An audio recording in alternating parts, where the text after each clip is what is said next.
पर्यावरण दिवस के अवसर पर आज इस कार्यक्रम में हमारे पर्यावरण मंत्री राव नरवीर सिंह जी, हमारे भिवानी महेंद्रगढ़ लोकसभा के सांसद चौधरी धर्मवीर जी, हमारे दादरी के लोकप्रिय विधायक सुनील सांगवान जी, बाडड़ा से हमारे विधायक उमेद पासूवात जी, हमारे नलवा के विधायक रणधीर पनिहार जी, जिला के हमारे अध्यक्ष सुनील इंजीनियर जी, नगर परिषद के हमारे दादरी के चेयरमैन बक्सी सैनी जी, हमारे फॉरेस्ट विभाग के एसीएस आनंद मोहन शरण जी, हमारे commissioner and secretary transport TL Satyaprakash ji, PCCF Vineet Garg ji, मंच पर विराजमान सभी हमारे नेतागण और आज दादरी में विश्व पर्यावरण दिवस के अवसर पर इस समारोह में उपस्थित सभी महानुभाव, आप सबको मैं दोनों हाथ जोड़ करके राम राम करता हूं। ये चरखी दादरी ऐतिहासिक नगरी है और मुझे ये खुशी भी हो रही है, गर्व भी हो रहा है कि आज विश्व पर्यावरण दिवस के अवसर पर जो मोदी जी ने एक अभियान शुरू किया था, एक पेड़ मां के नाम, और आज उस अभियान का ये दूसरा चरण शुरू हो रहा है और उस दूसरे चरण में हमारे जो अरावली का क्षेत्र है, वो अरावली का क्षेत्र हरा भरा हो और इसके साथ साथ एक और मियावाकी फॉरेस्ट, यहां पर ज्यादा पेड़ लगें और ये पूरा क्षेत्र हरा भरा हो, वायु हमें शुद्ध मिले, ज्यादा मिले। और आज मेरे लिए खुशी है कि इन तीनों अभियानों को आज यहां से उनका शुभारंभ हो रहा है। हम देखते हैं कि पर्यावरण में कितना संतुलन आ रहा है। जब हम विकसित भारत की बात कर रहे हैं, विकसित राष्ट्र की बात करते हैं या विकसित हरियाणा की बात करते हैं, तो उसमें सबसे महत्वपूर्ण अगर ध्यान रखने की कोई आवश्यकता है तो वो हमारा वातावरण है, वो अनुकूल होना चाहिए। हमारा हवा वो शुद्ध आए, जिससे कि कई प्रकार के ऐसे जिनकी चर्चा भी की गई है कि चाहे पॉलीथीन हो या पेड़ ज्यादा मात्रा में कट रहे हैं, प्लास्टिक का पॉलीथीन हो, उनको हमें आगे आकर के उनके विरुद्ध काम करना होगा, पॉलीथीन को बाहर करना होगा और ज्यादा संख्या में पौधारोपण हमें मिलकर के करना होगा, जिससे कि वातावरण शुद्ध रहे और हमें हवा भी शुद्धता से मिले। उसके लिए हम सब ने ये काम करना होगा। मुझे खुशी है, हम सब जानते भी हैं कि आज गंगा दशहरा का पावन पर्व है, क्योंकि हमारी संस्कृति में ये पर्व भी जुड़े हुए हैं और किसी न किसी दिन जब ये हमारी संस्कृति के साथ ये पर्व जुड़े हुए हैं, तो ये देखने को भी हमें यहीं भारत में मिलता है।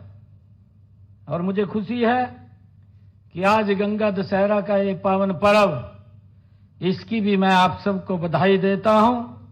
और कहा भी जाता है कि इस दिन मां गंगा धरती पर उसका अवतरण हुआ था, वो धरती पर आई थी।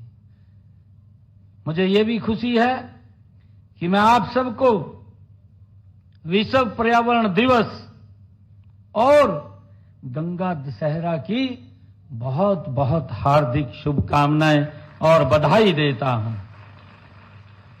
मुझे ये भी खुशी है कि जब हम पिछले वर्ष विश्व पर्यावरण दिवस हमारे देश के यशस्वी प्रधानमंत्री आदरणीय नरेंद्र मोदी जी ने इस अभियान की शुरुआत की थी, एक पेड़ मां के नाम, और उनका कहना था कि जितना सम्मान हम अपनी जन्म देने वाली मां को करते हैं, उतना सम्मान जो हमारी भारत माता है, हम उसको उतना ही सम्मान करते हैं। क्योंकि जब हमारी माता हमें पालन पोषण करती है, ये धरती माता भी हमारा पालन पोषण करती है।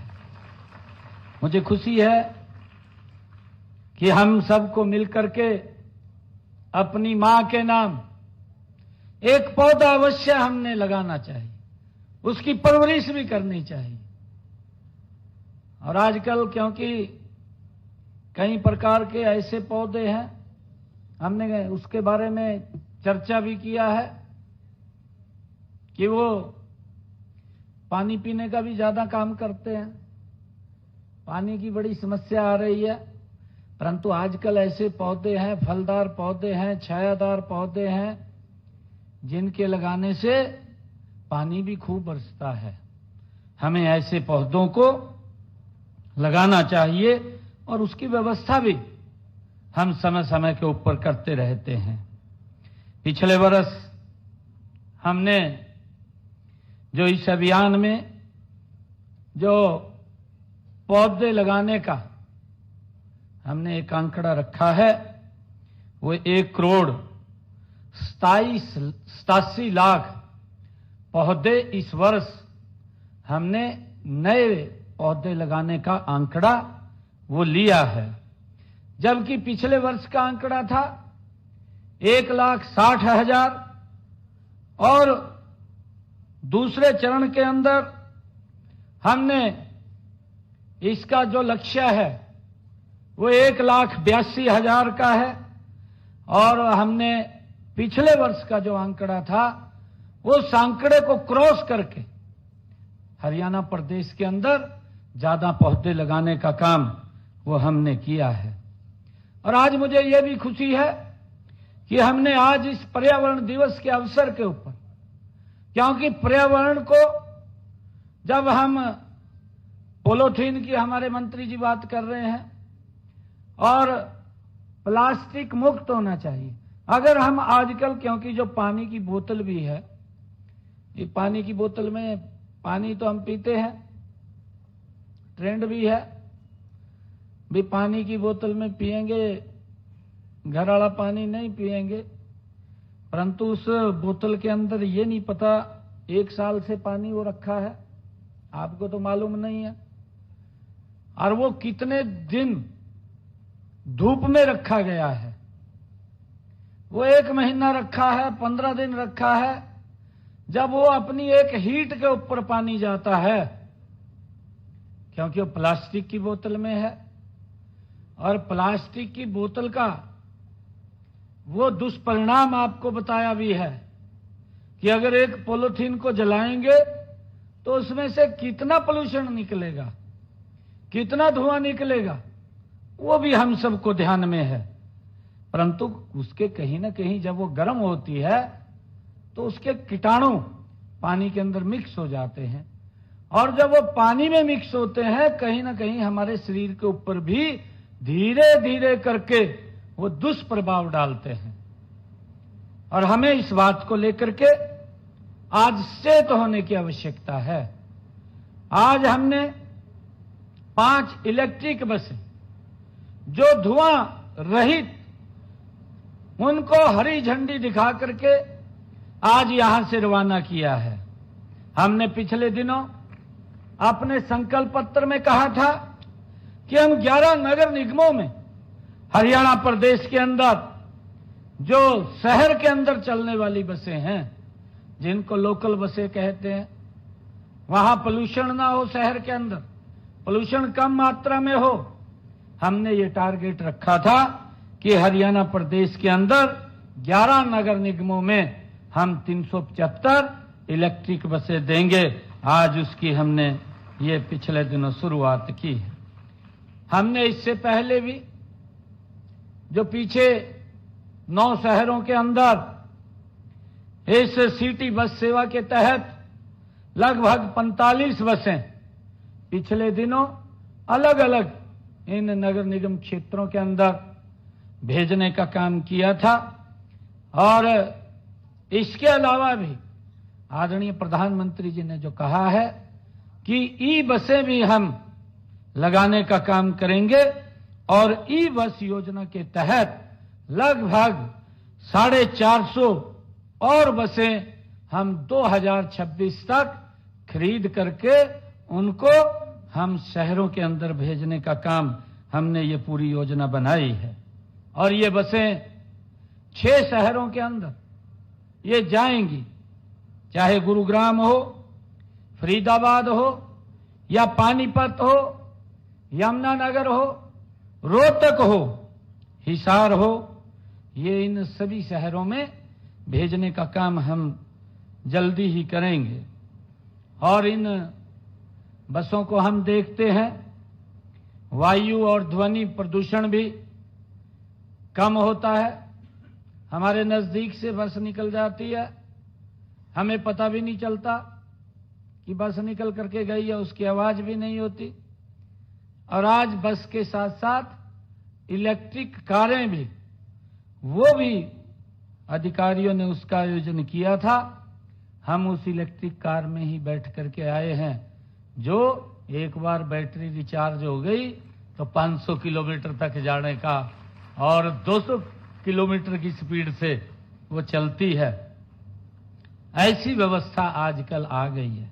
और आने वाले समय के अंदर हम ज्यादा इस पेट्रोल और डीजल इससे भी बचेंगे, क्योंकि हम देखते हैं कि अगर 5 वर्षों में हरियाणा रोडवेज की अगर हम बात करें, ये इलेक्ट्रिक बसें हम 30% इसमें शामिल करने का हमने निर्णय किया है।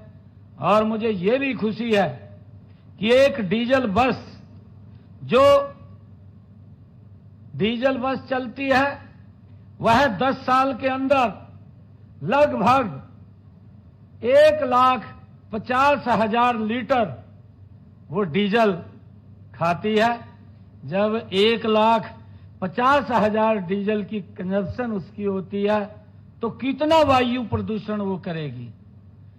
और जब ये इलेक्ट्रिक बस आ रही है तो वो 1,50,000 डीजल की बचत भी होगी, कोई डीजल खर्च नहीं होगा, वातावरण भी शुद्ध होगा, कोई वातावरण में पोल्यूशन नहीं होगा। इसका लाभ भी वो मिलेगा।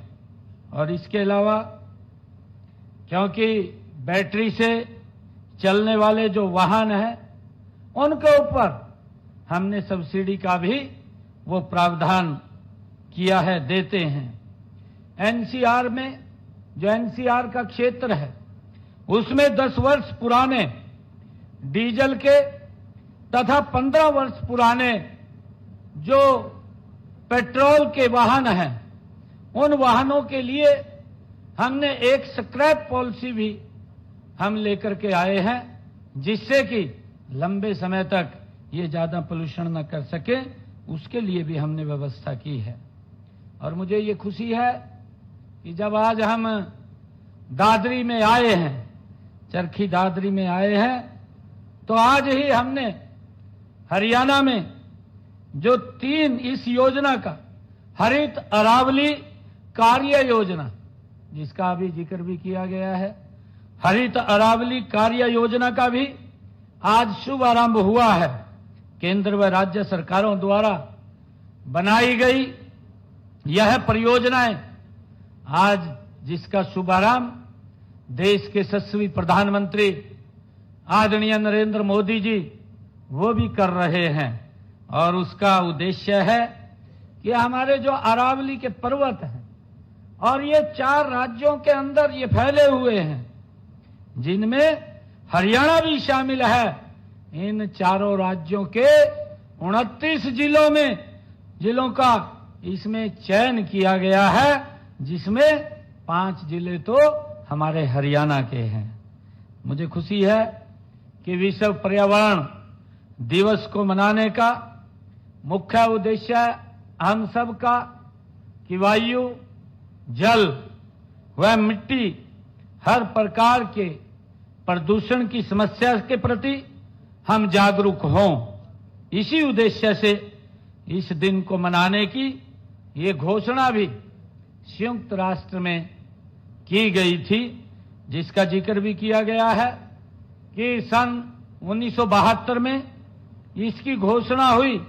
उसके बाद ये 5 जून को हर वर्ष दुनिया में केवल एक थीम के साथ ये पहला पर्यावरण दिवस ये मनाया गया है।